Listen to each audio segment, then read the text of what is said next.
We're still awaiting more information on all of the victims, and our Robert Sherman is live right now with more on what we're learning this morning about their identities. Robert?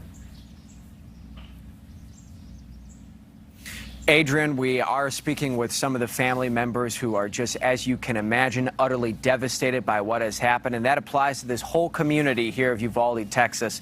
Small town just west of San Antonio, still reeling in shock at all the senseless loss of life.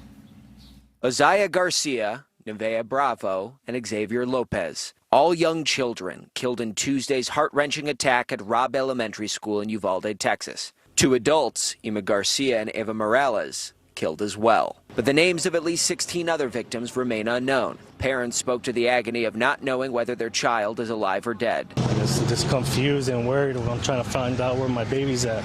We can't get anything. We can't get anything as little as they're okay, they're not okay, or we're still waiting, or no information has been released to any of the parents here. Overnight, families waited at a nearby community center for word on the status of their loved ones. Many gave DNA swabs to investigators to speed up the identification process. Class began Tuesday on a fun note. Many of the children were wearing nice outfits and shoes for a theme day called Footloose and Fancy, part of celebrations for the end of school year right around the corner. The superintendent has now canceled classes and activities for the rest of the school year, including graduation.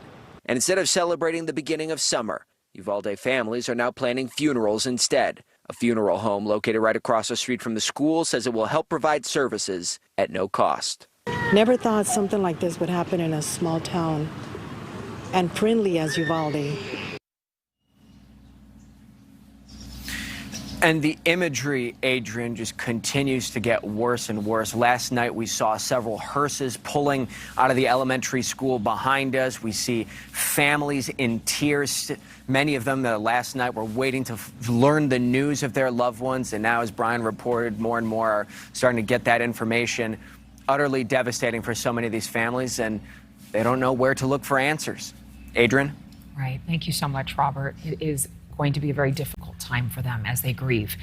Thank you so much for watching. Make sure to click on the red subscribe button below so you can get more of NewsNation's fact-driven, unbiased coverage.